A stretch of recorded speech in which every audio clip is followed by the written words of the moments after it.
Ryan, host of The Divide radio show, anti-woke common sense radio show, every Monday on 106.3 FM Rochester, 2:30 p.m. with my co-host Marcus C. Williams, and host of the podcast Right on Red, which is now going to be called The Divide mini-series, Right on Red. Combine them a little bit. And I'll be putting out 1 to 2 every week, just on short episodes on some important pressing issues. The first one today, which I want to talk to you about, the elephant in the room, which is Donald Trump and his legal, whatever you want to call them. Let's call it illegal, because what they're doing is illegal, obviously, to make this happen. You know, you got a president in Joe Biden who sits there and lies constantly and talks so bad about Vladimir Putin and the other third world leaders of, socialist and communist countries, saying, they suppress and jail and imprison their opponents.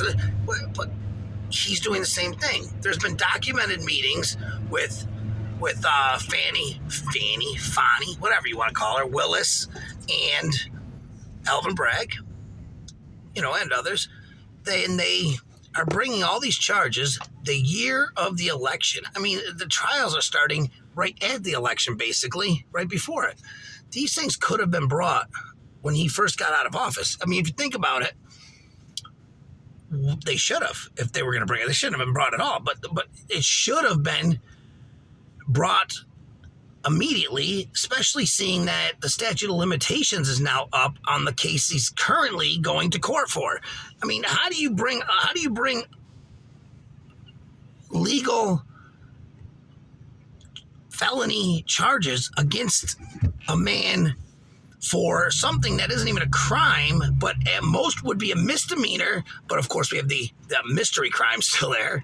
And when the statute of limitations are up, does legal and does the Constitution and legality not even matter anymore? Does the justice system is it just so altered and so backwards now that the left can do pretty much whatever they want? I mean, this is disgusting. Luckily for Mr. Trump and the right and the people of this country, it has backfired so bad for them, for the left. How? Well, let's just start with every single day Donald Trump gets out of that courtroom and has a national audience to speak to for a little while. Yeah, he'll talk about the trial for a minute, but then he goes right into campaign mode, begins talking about, the things he needs to talk about on the campaign trail. And not only does he have people tuning in who would tune into a Trump rally or something like that, but he has many more people that normally wouldn't watch a Donald Trump rally or a Donald Trump interview on Fox or Newsmax or whatever. They wouldn't watch that normally. A lot of moderates or leftists, but guess what? They are going to watch this. And now they're seeing some things, and you're seeing a lot of, as the polls move, you got to ask yourself why. And I'll tell you why. The polls are really getting out of whack right now. Donald Trump is up in almost every swing state. Michigan is the only one that's about even, but he's up by like 8 in Arizona right now, 8 in Georgia, 10 in North Carolina, 4 in Wisconsin, 2 in PA. He's up in Nevada. It's pretty crazy. He's up in every one. And the reason being is because if you look at the monumental shift amongst black men especially, but black individuals, Latinos, and even women in general who Biden dominated with, but Biden's down by 2 with women in general. So when you put these numbers together, if it's a free and fair, real election with no, stupid things going on, it's impossible for Biden to win that election. Not to mention there won't be mail-in ballots sitting on everybody's counter. So if they hear something from Trump that they don't like, oh, you know what? I'm filling this out and sending it in. No, not anymore. Now you actually have to get up and go to the polls. Even if it's early voting, you still got to get up and go. So you're going to see a turnout a lot less, especially on Biden's side. those Republicans who just didn't like Trump, we hate Trump because he said mean things. We're voting for Biden. Those people aren't voting for Biden anymore. I'll tell you that much. It's not going to happen. They just might not vote. So you're going to see a lot of people just not vote. And this should be a monumental victory, and they know that. So I don't know what they have up their sleeve, but they better come up with something. And what they're trying to do is get a felony conviction, which we'll talk about more next time. But the bottom line is this is disgusting. People are seeing it for what it is. I heard a black guy say the other day, he said, he was being interviewed, and he said, we've been crushed by this justice system for years. And we've been thrown in jail and by the 94 crime bill and all Biden's bill and all that. Now they're doing it to Trump so he can relate to us. So whether or not it's true, what he's saying, the point is they think, many black people think that's true. And that's the perception. And guess what? They're feeling if you can go after Trump, you're going to come after us. And a lot of people are feeling that. So not to mention he's losing the Jewish vote, Biden, and he is trying to walk the line on the middle ground on all this stuff.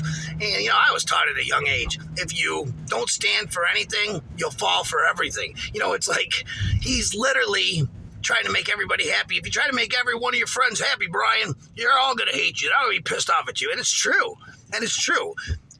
We might not agree with everything Trump does, but guess what? At least he has, conviction. At least he picks something and really stands behind what he says and how he feels and his position. That's what we need, and that's what people want. And you're seeing the polls just go crazy. He was up in the national poll, CNN national poll, he's up by 6 points over Biden yesterday.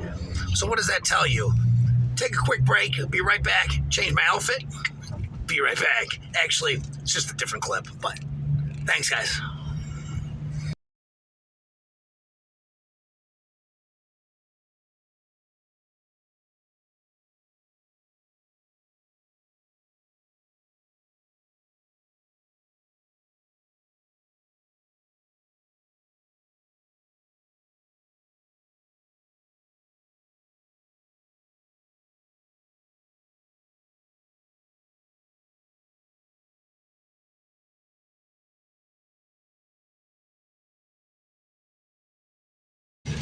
All right, back again for the second half of the show.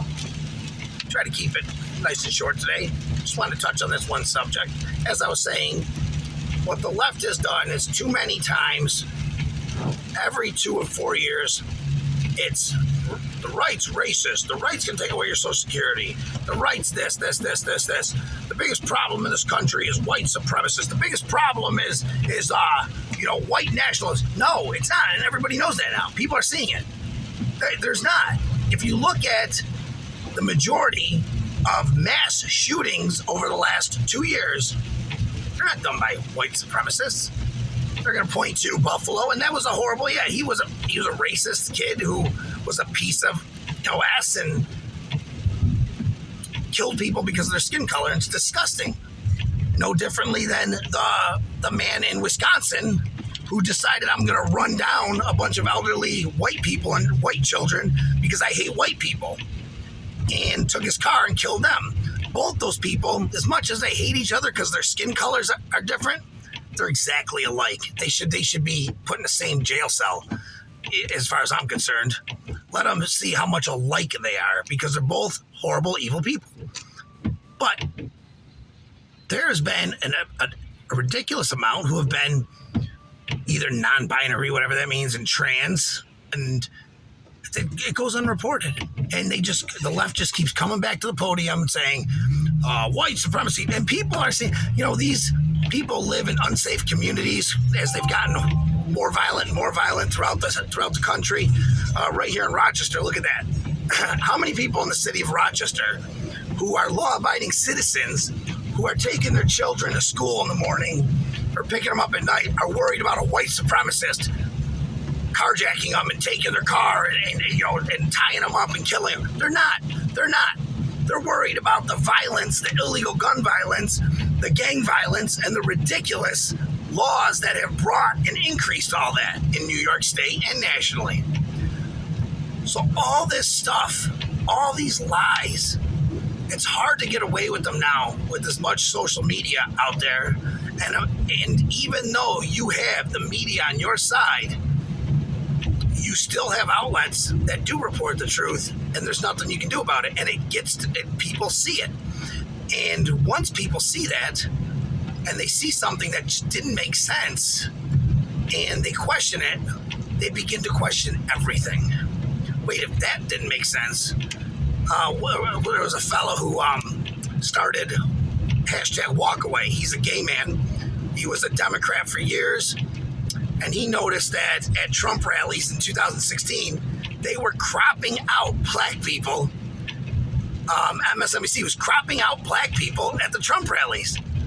And when he saw this, and he researched it and looked, and he said, wait, what? If they do that, how much farther do they go? And found out they go a lot farther. You should look him up. I can't remember his name now. I will find it. But #walkaway, I believe it is. And it's he's got a lot of followers, and a lot of followers have walked away. You've seen a lot of people walk away, and you're seeing a lot of voters walk away. It's no longer successful for the Democrats and the media to just paint the right as racist and this and that, because it's not going to work. Yeah, you'll have a few hardcore leftists who, oh yeah, that's right, let's cheer that on. But I'm talking about as far as moderates, as far as women. The women that hate Trump so much, like I said, he's up by 2 points over Biden with women in general. A lot of them are the ones who go grocery shopping, see the prices, see the nonsense. They're watching, TV. I always challenge people when I do my radio show. I say, oh, okay, you're a leftist, or even if you're a right person, something on the right, for 1 week, for 1 hour a night, every night for a week, I want you to watch whatever cable news channel you watch. And if you don't, pick one on Fox, say, if you're on the right. And then watch MSNBC directly after that for an hour. If you're a leftist, watch MSNBC for an hour, then watch Fox after that, Fox News after that for an hour, and just see the difference in how each story is portrayed and what's suppressed and what's not. You will see, although Fox, of course, is a right-leaning news outlet, but at least people like Hannity and them say, we're not journalists, we are, we're a talk show, basically. We admit we are conservative. We admit this, instead of being like, I'm a journalist, like Don Lemon would or something. No, you're not. You're a talk show host. You're an opinion-based talk show host. And you'll see that, at least with Fox, they employ and bring on a lot of people on the left, a lot of Democrats, a lot. And they'll argue, they'll debate, whatever. But why don't you see that on CNN or MSNBC? Well, they bring on Liz Cheney. Well, yeah, great. And Adam Kinzinger and this person. But, I'm not talking about people who hate Trump that they can champion for a little bit. I'm talking about bring on some real conservatives and see what happens. Because they're going to lose the debate. And they don't want to do that in front of everybody. Because it's happened, trust me. But anyways, come November, it will be, in my opinion, all things being equal, and if it's on the up and up, you are going to see what the majority and the moderates in this country truly think. How they feel, who they blame, who they believe is best to get us out of this mess, and simply calling the right racist isn't going to work anymore. Take away your Social Security. It's still there. They've been saying this for how long? It's still there. Nobody's taking your Social Security. Nobody's banning abortions nationwide because you can't. That's what the Supreme Court decision was about. Send it back to the states. Nobody's banning it. The president can't. Biden can't. Trump can't. Bottom line, it goes to the states. So picking your president on abortion is pointless. So anyways, we'll talk more about this. Glad you joined me. I'll have at least one of these shows up every week, maybe 2, maybe 3, who knows? Whatever, a good topic comes along. But that was a topic I've been wanting to address. So if you have your opinions, please text me, 585-802-0757. I will read your text and answer your questions or comment on your text next show. I promise you that. And if you want to check me out on my YouTube channel, it is at Right on Red. At Divide Right on Red, sorry. At Divide Right on Red. I will put a link on here anyways at the end. And please comment, like, share, subscribe, everything. Let's get this rolling. Let's get the word out. Thanks, guys. Talk to you soon. Stay right.